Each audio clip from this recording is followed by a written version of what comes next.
But ain't no fun, son, it's real out here. Word to God, it's rough. Shit, struggling for bucks, I'm stuck between a rock and some concrete. Yo, I think some niggas wishing hard times upon me, but still I got. I think people are losing sight of or not understanding when you do make an album or a mixtape or an EP or whatever, that sequencing plays such a big part of it. So for you, explain why that is so important for you. Oh man, you know the beautiful thing about this album is that me and O'Jez sequenced the music before I even wrote a word. You know what I'm saying?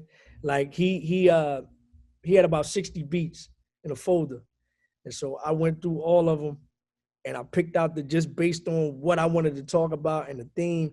And really musically it didn't switch, but the subject matter switched as we got deeper into COVID-19. You know what I'm saying? I started writing this album March 13th when the official quarantine shutdown came, and I finished it Memorial Weekend when George Floyd got murdered.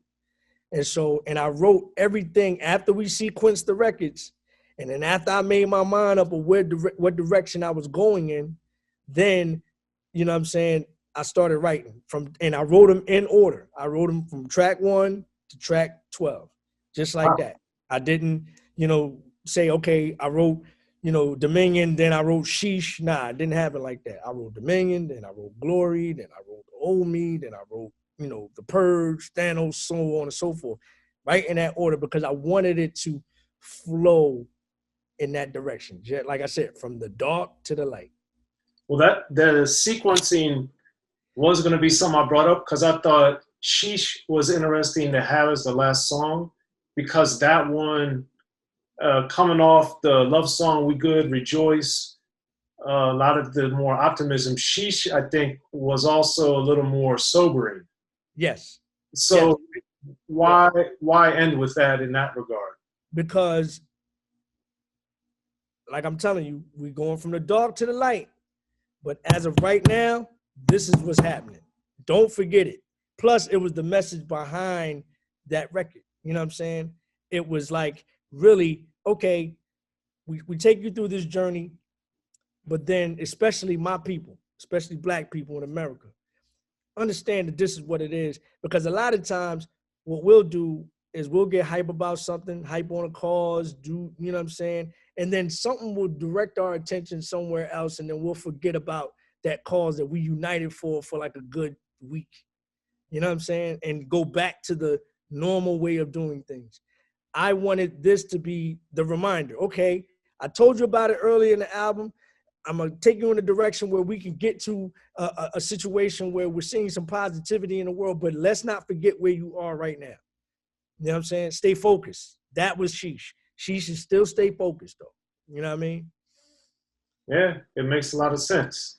And I think that's a hallmark of your career, taking it all the way back. Because I remember when you were first coming out, I was starting to get, well, I'd been writing for a few years, but I was starting to be able to interview artists. And I just want to make sure if I was remembering all this correctly, but you had graduated from Howard before you got your deal, right?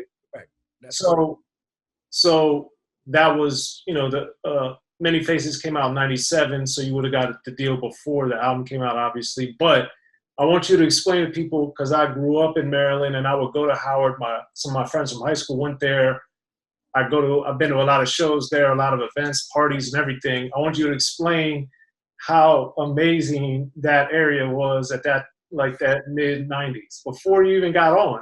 Oh man, I still say, man, even with me being signed and doing all the things that we did from 1996, from the time I got signed until I was off the label in 2001. That period of time you're talking about when I was at Howard, from 88 to 96, best time of my life, still to this day. Best time of my life. But the funny thing is, my mother always told me, like younger, because she went to HBCU as well. That's where I get it from. She went to Clark down in Atlanta. Her and my father. The CAU. Yeah, the AU Center, you know what I'm saying? So she always told me, man, college is going to be the best time of your life. You know what I'm saying? And I remember that from when I was 9 years old. So it was just like, oh, I'm going to college. You know what I mean? Not necessarily for the academia, which you know, that should be first and foremost. Don't get it twisted. But you know what I'm saying? It was for the social aspect and the growth aspect, and being able to meet people that will ultimately be the people that you will uh, uh, befriend for the rest of your life. You know what I'm saying? Like, if it wasn't for the fact that I went to Howard, I wouldn't have got my deal, because I met Derek D. Angeletti at Howard, who's the one that, you know, told Mark Pitts, who actually came in with me, but he didn't know I got busy. But D. told Mark, who also went to Howard, you know what I'm saying, about me, and you know, the fact that, you know, I do what I do. Ron Amara Lawrence, you know what I'm saying, D-Dot's production partner, who, you know, helped produce, they co-produced the theme. He went to Howard. Of course, Puff went to Howard. Anthony Anderson went to Howard. Taraji P. Henson went to Howard. Ananda Lewis went to Howard. Vice President-elect Kamala. She didn't go to Howard with me. She was a little older, but, you know, but that's just what the synergy was. You know what I'm saying? Marlon Wayans, good friend of mine, went to Howard around the same time. You know what I mean? And that's what the synergy was during that period of time, man. It was a bunch of cats who are now probably at the creme de la creme of the industry, understanding that they had an entrepreneurial spirit, and understanding that they were going to make a mark in the world. Like, that was just the attitude around it. Was just something in the air, you know what I mean? But just the area in general. I mean, you had Alonzo Mourning. I came in the same year Alonzo Mourning came in. You know what I'm saying? You talking about, this is the whole Rayful Edmonds era. You know what I'm saying? So you got Alonzo Mourning, you got Allen Iverson. I mean, the city just popping. Not to mention the whole go-go culture, which is at, you know what I mean? That's where we at. You know what I mean? You know, from Rare Essence to Back to Junk, you know what I'm saying? Like, Backyard, Junkyard, for those that don't know. Northeast Groovers. Don't forget Northeast. Yeah, Northeast Groovers, you know what I mean? Yeah, come on, man. I mean, it's electric.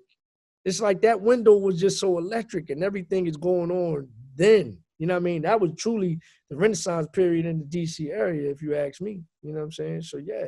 We got to make sure we got Trouble Funk and Chuck Brown, too. Trouble Funk, Chuck Brown. I mean, come on. The Black Hole, for those that, you know what I'm saying?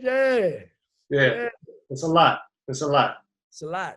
So with getting your deal, because even on Many Faces, you talk about, like, being around in DC and, like, kind of shuffling around before you came out, and your parents or people stressing you or whatever. Yeah. So what made you stay? And we got Two Kings in the Cypher, your production crew, too. Yeah, absolutely. Yeah, you do. Yeah, exactly. What made you stay rather than go back to Philly? Just being in the grind. You know what I'm saying? Starting what I finish.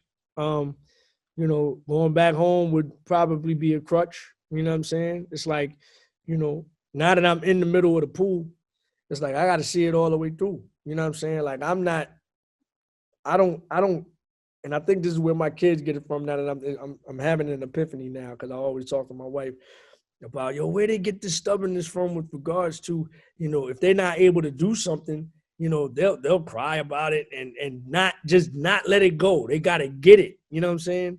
They're determined to just get it, tying their shoes.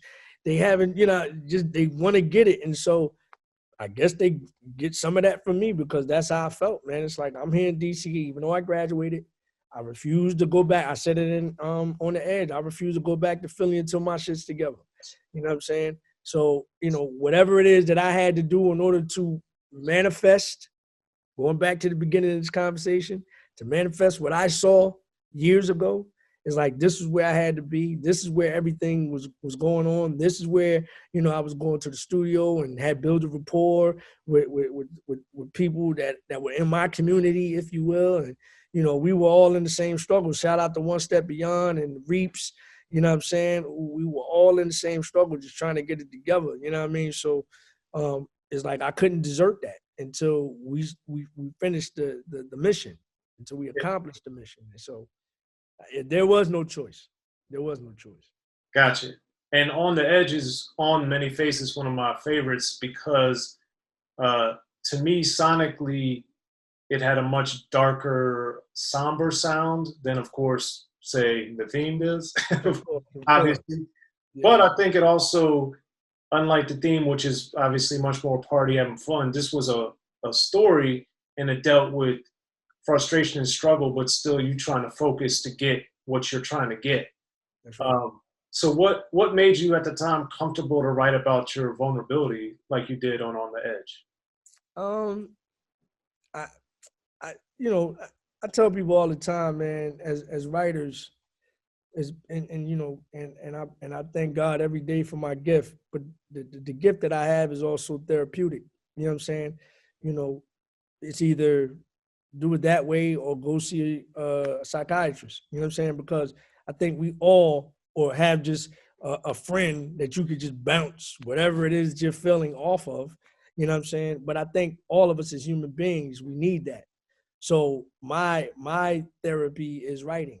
And so if I did not get that out at that particular time, then it would have drove me crazy. You know what I'm saying? And so, you know, I never I've had issues with being vulnerable, you know what I'm saying, talking to people and showing my vulnerability that way. So doing it this way, I feel a lot more comfortable because it's like I'm in my habitat. My habitat is on the mic with a beat playing. Like I studied for the bar with instrumentals, you know what I'm saying? Just so that I could, you know, rhythmatically understand what I'm looking at, how, you know, the legal jargon works in certain situations, blah, blah, blah. Everything is about a rhythm with me. You know what I'm saying? And so, you know, writing it down and being able to spit it and get it out. First of all, the first part of the therapy is writing it. And the second part of the therapy is actually being able to say it, even though I'm not telling it to a person. It's like I'm getting it out. I'm able to record it. Then I'm able to listen to it. And so that's the reason why On the Edge, you know, it was so easy for me to show my vulnerability on the edge because it was really therapeutic for me that I needed it at that time before I drove myself crazy. You know what I'm saying? And that was also, if I remember correctly, too, one of the ones you co-produced. Yes, absolutely. Me and my man Parlay. Absolutely. So what? And you did a handful of tracks on Many Faces. So how did you decide, or how did D Dot and Amin Ra decide it's okay to use this beat, or oh, you need to rap to this? Like, what was the creative beat selection process like for Many Faces? Honestly, it was really because Universal rushed the project because of the theme. See, they threw the theme out there and it stuck. So now, from a business perspective, they're like, oh, let's strike while the iron's hot. Let's put the project out there, which was a mistake to me. But, you know, for where I am right now, it worked for me. Like, this is all foresight that I did not have, but it wouldn't have brought me to this place had it not gone the way it went. But, you know, because the album was rushed, it was like a lot of those tracks that you heard on the album was actually demos. You know what I'm saying? You know, they were actually songs that I was using to shop. You know what I mean? And back then, you know, that was unheard of. But it speaks to the quality of records that we were doing 3 years before it actually hit the shelf. Like I did a lot of those records in 93, 94, you know, maybe 92, at least the concept of a couple of them.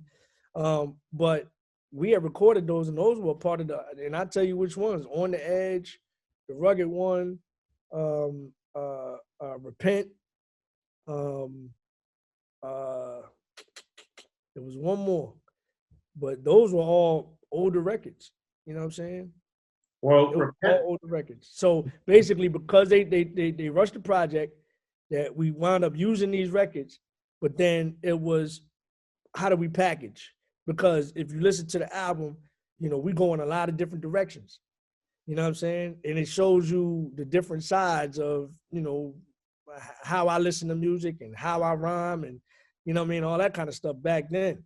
So naturally, it was sitting down and saying, okay, there's many faces to this. Aha. So now, you know, here comes the marketing and all that other stuff. So yeah, many faces. We'll give each one a character. You know, Mr. Lee, Trey, LR, L, da da da da da, and all of these songs, or at least one of those songs, spoke to each personality. You know what I'm saying? So that's how that the selection came about with regards to the music and how we were going to place it and formatting and all that kind of stuff. Be sure to check out the History of Gangster Rap by Soren Baker. He's official. History of Gangster Rap features exclusive interviews with Ice-T, Snoop Dogg, MC Ren, the D.O.C, and dozens of others. The History of Gangster Rap, a definitive look at how Los Angeles changed rap forever. In Los Angeles, the streets definitely set the tone of the hip-hop music. At 19, I got a $50,000 car. My whole angle always was, I'll be street, but I will always tell you the horrors that go along with this life. There will be penalties and casualties for just wearing the wrong color in somebody's neighborhood. And once gangster rap made it from the streets to the TV, the genre exploded. With Fab 5 on Yo MTV Raps with NWA. Yo MTV, it just catapulted us from being local heroes to national gangbang rappers. The History of Gangster Rap discusses it all from 1980 up till today. It's always gonna be shit happening in the street. You know what I mean? So it's always gonna be something to talk about. The History of Gangster Rap in stores now.